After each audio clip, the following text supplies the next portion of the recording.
مطابق کرتے ہیں، ہم امام حسین کی عزاداری سنت پیغمبر کے مطابق کرتے ہیں۔ عجیب انداز ہے، ہم زندہ و جاوید کا ماتم نہیں کرتے۔ یہ مصرع بھی اگر بنا ہے تو اردو میں ہی بنا ہے۔ عرب نے کسی نے نہیں کہا کہ ہم زندہ و جاوید کا ماتم نہیں کرتے۔ کسی فارسی زبان بولنے والے نے نہیں کہا کہ ہم زندہ و جاوید کا ماتم نہیں کرتے۔ اگر مصرع بھی بنایا گیا تو اردو میں بنایا گیا۔ بھول گئے کہ اردو زندہ بھی ہے تو وہ امام حسین کی وجہ سے زندہ ہے۔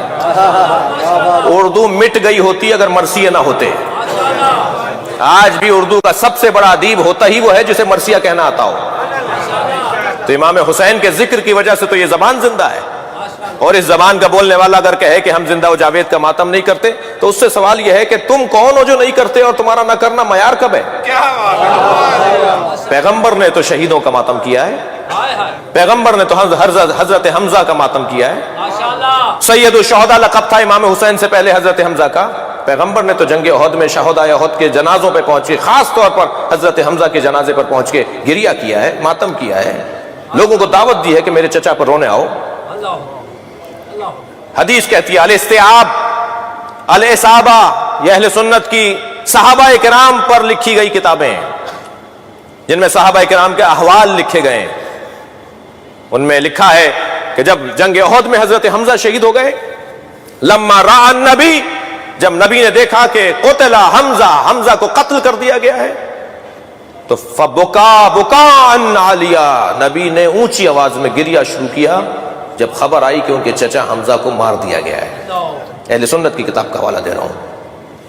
اور جب پہنچے ہیں سرکار لما را مسلبہ، جب نبی نے دیکھا کہ جنازے کی بے حرمتی بھی ہوئی ہے، دور سے خبر پہنچی تھی، جب جنازے پہ سرکار حضرت حمزہ کے جنازے پہ پہنچے تو حضرت نبی مکرم نے دیکھا کہ حمزہ کے جنازے کی بے حرمتی بھی ہے، ان کا سینہ چاک کر کے ان کا کلیجہ نکالا گیا ہے، اور آپ کے کانوں کو بریدہ کیا گیا، آپ کی ناک کو بریدہ کیا گیا۔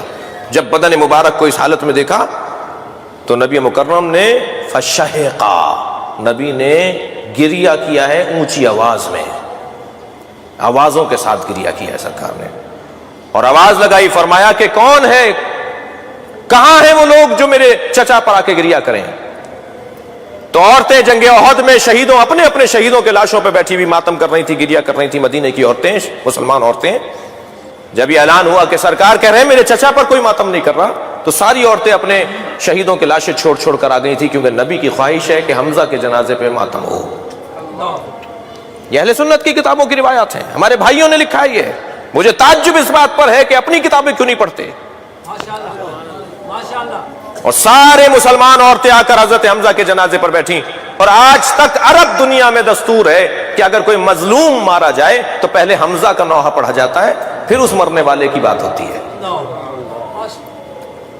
عزیزان گرامی، پیغمبر اکرم کی سنت ہے یہ۔ تو حضرت حمزہ شہید زندہ ہوتا ہے، اسی پر اعتراض کیا جی شہید زندہ ہے اور زندہ کا ماتم نہیں ہونا چاہیے جی۔ میرے مولا امام حسین جب اس دنیا میں تشریف لائے، نبی مکرم نے گود میں لے کر رونا شروع کیا، اور قریب بیٹھی ہوئی اپنی ایک زوجہ سے فرمایا کہ خبردار فاطمہ کو مت بتانا کہ یہی وہ حسین ہے جسے بھوکا پیاسا مارا جائے گا، کہ فاطمہ قریب الولادت ہیں، ابھی بچے کی ولادت ہوئی ہے، لہٰذا فاطمہ کو تکلیف ہوگی۔ جب کئی مرتبہ سیدہ نے دیکھ لیا کہ بابا جب بھی حسین سے ملتے ہیں تو روتے ہیں، تو پوچھا بابا آپ میرے حسین سے مل کے روتے کیوں ہیں؟ فرمایا فاطمہ یہی حسین ہے جو ابراہیم کی قربانی کا فدیہ ہے، ابراہیم کی قربانی مؤخر ہو گئی تھی اس کی قربانی کی وجہ سے، اولاد ابراہیم میں سے ہے۔ فرمانے لگی بابا کیا ہوگا؟ کہ اسے گھیر کر بھوکا پیاسا مارا جائے گا۔ بی بی فرمانے لگی بابا آپ ہوں گے اس وقت میں؟ فرمایا نہیں فاطمہ میں نہیں رہوں گا۔ کہ اس کے بابا علی ہوں گے؟ کہ نہیں اس کے بابا علی بھی نہیں ہوں گے۔ بی بی نے کہا کیا اس کا بھائی حسن ہوگا؟ فرمایا نہیں اس کا بھائی حسن بھی نہیں ہوگا۔ تو بی بی نے فرمایا میں رہوں گی؟ فرمایا فاطمہ تم بھی نہیں ہوگی۔ تو بی بی نے پھر ایک جملہ کہا بابا پھر اس پہ روئے گا کون؟ یہ جو آپ کا گریہ ہے نا، یہ حسرت فاطمہ ہے، سیدہ کی حسرت ہے، بابا اس پہ روئے گا کون؟ فرمایا ایک قوم اس پہ روئے گی، اس کے جوان اس کے جوانوں پر روئیں گے، اس کے بوڑھے اس کے بوڑھوں پہ روئیں گے۔ یہ تقسیم بھی اس کا مطلب نہیں ہے کہ جوان صرف جوانوں پہ روتے ہیں اور بوڑھے صرف بوڑھوں پہ روتے ہیں، نہیں، نبی نے گویا اشارتاً فرمایا ہے کہ اس کے بچے بھی مارے جائیں گے، اس کے جوان بھی مارے جائیں گے، اس کے بوڑھے بھی مارے جائیں گے، اس کے ساتھ پورا خانوادہ شہید کیا جائے گا۔ عزیزو عزادارو، ہم روا روی میں ہم ذاکرین جو ہیں کہہ دیتے ہیں کہ کربلا میں 18 بنی ہاشم شہید ہوئے، 18 نہیں 58 شہید ہوئے۔ میرا باب العلم کے عشرے کا جو موضوع ہے وہ اصحاب رسول ہے، اصحاب رسول پہ وہاں بات ہونی ہے۔ کربلا میں بنی ہاشم 58 بنی ہاشم شہید ہوئے، 58، 18 نہیں۔ حضرت عقیل کی اولاد، حضرت مسلم کی اولاد، حضرت جعفر کی اولاد، حضرت جعفر کے پوتے، حضرت عبداللہ کے بچے، محمد حنفیہ ان کی اولادیں، محمد حنفیہ خود نہیں تھے ان کی اولاد، عبداللہ ابن جعفر نہیں تھے ان کی اولادیں، امیر المومنین کے فرزند 28 تو صرف امیر المومنین کے پوتے اور بیٹے ہیں، 58 بنی ہاشم ہیں جو کربلا میں شہید ہوئے ہیں۔ سارا گھر کٹ گیا، سارا گھر کٹ گیا۔